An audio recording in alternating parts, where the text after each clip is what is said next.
అందరికీ నమస్కారం. రీసెంట్ టైమ్స్లో కొంతమంది యూట్యూబ్లో పెట్టిన వీడియోలు చూసి, ఇన్స్టాగ్రామ్లో పెట్టిన రీల్స్ చూసి, శాటిలైట్ మీడియా కానీ బయట ప్రముఖ వార్తాపత్రిక కానీ అవే నిజమని నమ్మేస్తున్నారు. సమ్టైమ్స్ నేను కూడా ఒక వరలా పడుతున్నాను. నిన్న హరిముకుంద పాండా కాశ్యప ఆలయానికి సంబంధించిన ధర్మకర్త ఎవరైతే ఉన్నారో, ఆ ఫౌండర్ ఎవరైతే ఉన్నారో, ఆయన వయసు ఇప్పుడు ఎంత, ఆయన తల్లిగారు చెప్పారని చెప్పేసి గుడి కట్టారు అంటున్నారు. మరి ఆయన తల్లిగారి యొక్క వయసు ఎంత? ఈయన తిరుపతి ఎప్పుడు వెళ్తే స్వామివారి దర్శనం సరిగా అవ్వక పంపితే బాధపడ్డాడు. ఇవన్నీ క్రాస్ చెక్ చేయాలి కదా, చేయలే.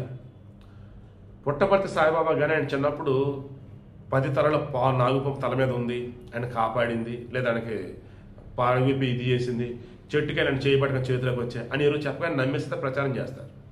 నేను ఈ కాశ్యపుగా హరిముకుంద పాండా గురించి ఆల్మోస్ట్ అలాగే ప్రచారం అయింది. బట్ క్రాస్ చెక్ చేస్తే వాళ్ళ అమ్మగారు ఎప్పుడో చనిపోయారు, ఆయన భార్య చనిపోయారు, ఆయన కొడుకున్నాడు, ఐ థింక్ ఆయన డాక్టర్ అన్నారు. అంటే వాళ్ళ అమ్మ చెబితే ఆలయం కట్టాడు, అది అబద్ధం.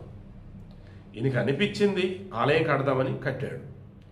తిరుమల వెళ్ళినప్పుడు స్వామివారి దర్శనం కోసం నించున్నప్పుడు వెళ్ళని తోయటం వల్ల బాధపడ్డాడు, మనసు నొచ్చుకుంది, వచ్చాడు. ఈ పాండా తోట అంటారు కాశీబుగ్గలో, అందులోనే 12 ఎకరాలు తీసుకొని అందులో ఆలయ నిర్మాణం చేపట్టాడు. దీనికి ఆయన దగ్గర డబ్బులు మేబీ కొంతమంది ఫ్రెండ్ సర్కిల్ ఇచ్చి ఉండొచ్చు, తెలిసిన వాళ్ళు ధర్మకర్త ఎవరైనా డబ్బు ఇచ్చి ఉండొచ్చు. ఎవరు సహాయ సహకారాలు తీసుకుంటే ఆయన కట్టాడని అన్నారు. వాస్తు నిర్మాణం కానీ, ఆలయం ఉన్నటువంటి విగ్రహాలకు సంబంధించి శిల్ప నైపుణ్యం కానీ అద్భుతం, ఏ మాటగా మాట. మ్యాక్సిమం ఏకశిలలే తీసుకుంటే అవి కూడా ఆల్మోస్ట్ తిరుపతిలోనే స్థపతుల చేత చెక్కించి తెచ్చారు. విగ్రహాలకు సంబంధించి ప్రాణప్రతిష్ఠ చేస్తారు, ప్రతిష్ఠించారు, బ్రహ్మాండంగా దర్శన భాగం అందరూ కలుగుతుంది. ఇక ఈ మూమెంట్లో మనకి కొత్తగా తెలిసింది ఏంటంటే, నేను అక్కడికి వెళ్ళిన వల్ల చాలామంది క్రాస్ చెక్ చేసినప్పుడు చెప్పింది, వీళ్ళంతా అకస్మాత్తుగా వచ్చారు. ఎలా అంటే ఉచిత బస్సు, ఎక్కువ మంది ఆడవాళ్ళే, ఉచిత బస్సు, పిల్లలు పట్టుకున్నారు, బస్సులు ఎక్కారు, వచ్చారు. దండం పెడుతున్నారు తల్లి. తెలంగాణలో ఉన్నటువంటి వాళ్ళకైనా, ఏపీలో ఉన్నటువంటి వాళ్ళకైనా ఆడవాళ్ళకి దండం పెడుతున్నారు. ఎందుకమ్మా మీకు ఉచితాలు అనగానే పొలమని వెళ్ళిపోతారు? అరే ఒక 5-6 గంటలు క్యూలైనా నించానైనా 10 రూపాయలు 20 రూపాయలు సబ్సిడీ అంటే వస్తువులు తీసుకుంటారు. ఆ 5-6 గంటలు ఇంటి దగ్గర పనులు చేసుకోవచ్చు, లేదన్నప్పుడు ఉద్యోగం చేసుకోవచ్చు, డబ్బులు సంపాదించాలని ఆలోచన మీకు ఎందుకు రాదు? ఉచితం అంటే క్యూలైనా నిలబడతారు, పథకాలకు సంబంధించి పేర్లు నమోదు చేసుకుంటారు. ఇది ఉచిత బస్సు అనగానే పనున్నా లేకున్నా వెళ్ళిపోతా ఉన్నారు. ఏంది అసలు అది పద్ధత చెప్పండి? ఉచిత బస్సు వల్ల అకస్మాత్తుగా అంతమంది వచ్చారు. మందస, టెక్కలి, పక్కన ఉన్న పలాస, కాశీబుగ్గ, లైకీలు అంతా, అండ్ మధ్యలో కొత్తూరు కూడా ఉండేది. నిన్న అక్కడ ఉన్నవాళ్ళు చెప్పింది కానీ, ఈ ఆలయ ఫౌండర్ ఎవరైతే ఉన్నారు హరిముకుంద పాండా చెప్పింది కానీ, అసలు ఎప్పుడు లేని క్రౌడ్ ఇది, అకస్మాత్తుగా వచ్చారు. ఇది క్లౌడ్ బరస్ట్ అన్నట్టు, అప్పటికప్పుడు మేఘాలు కానీ బరస్ట్ అయి వర్షం కురిచినట్టు అప్పటికప్పుడు వచ్చినారు అకస్మాత్తుగా. దాంతో ఇన్ను అవుట్, వెళ్ళేవాళ్ళు వచ్చేవాళ్ళు, అక్కడ చిన్న కన్ఫ్యూజన్, బారికేడ్ల మించి పడిపోయినారు, జరిగింది. వాస్తవం సెక్యూరిటీ ఉండదు, పోలీసులు ఉండరు, ఓన్లీ నేనుంటా, మా ఆలయ సిబ్బంది ఉంటారు, అంతే. అకస్మాత్తుగా ఎంతమంది రావడం, కన్ఫ్యూజన్ రైజ్ అవడం, తోపులాటలు, ఒకరి మీద ఒకరు పడతాం, ఇదంతా జరిగింది అన్నాడు. ఇక తప్పు ఇక్కడ ఎవరిదండి? అడ్డదిడ్డంగా యూట్యూబ్ రీల్స్ చేసి, ఇన్స్టాగ్రామ్ రీల్స్ చేసి దీన్ని హైప్ చేసిన వాళ్ళది. అండ్ జనాలు అసలు ఎలా వస్తారంటే ఒకసారి క్రాస్ చెక్ చేసుకుని ముందుగా పోలీసు ఇన్ఫర్మేషన్ ఇవ్వాలి, అది ఇవ్వలేదు, ఏంది. అండ్ పబ్లిక్ ఎస్పెషల్లీ భక్తులు అన్న పేరుతున్నటువంటి అమాయకులు ఎవరుతున్నట్టు వాళ్ళదే. పొలోమని పిల్లలు ఎందుకు పట్టుకెళ్తారు? అండ్ మీరు వెళ్తూ కూడా ఆ రోజు అక్కడ క్రౌడ్ ఉంది అంటే ఆగాలి, కానీ అలాగే వెళ్దామని ఎందుకు అనుకుంటారు? తప్పమ్మా. రాజకీయ నాయకులు మీ యొక్క ఈ అత్యాశ, మీ యొక్క ఉచితాల పిచ్చి వాళ్ళని ఆశ్రయం చేసి మమ్మల్ని ఆడిస్తున్నారు. మీ మొగులు కూడా అంతే.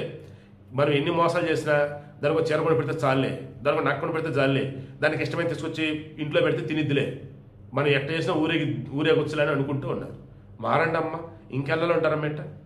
ఇక చివరిగా ఈయన హరిముకుంద పాండా వచ్చేసి ఒడిశా రాజవంశం కాదు, ఆయన బ్రాహ్మణులు అంటూ ఉన్నారు. నేను జస్ట్ దీనివల్ల ఏమంటారు, బ్రాహ్మణుల రాజవంశమా, అది అంత అవసరం లేదు. బట్ మామూలుగా చెప్తాను ఫ్లోలో.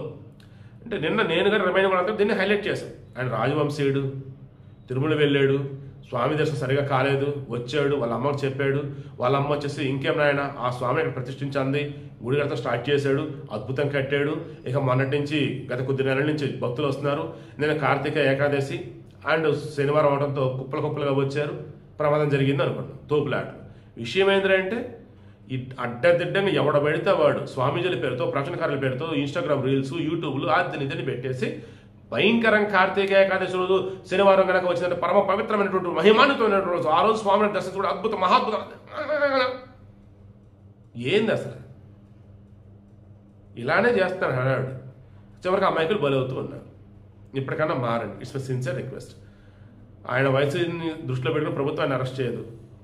భక్తులు తప్పిదం తెలుస్తుంది.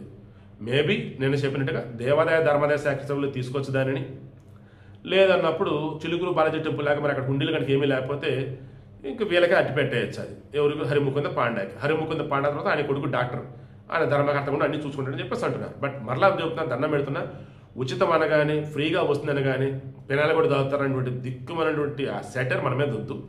పని ఉంటేనే ఏదైనా.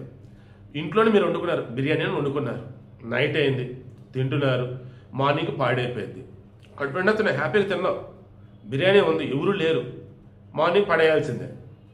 ఏం కన్నా తిందామని తింటే ఏమైంది? వామిటింగ్ అయితే లేదా? తినడం మొత్తం బయటకు వచ్చిందే లేదా? ఒకసారి ఆలోచించండి.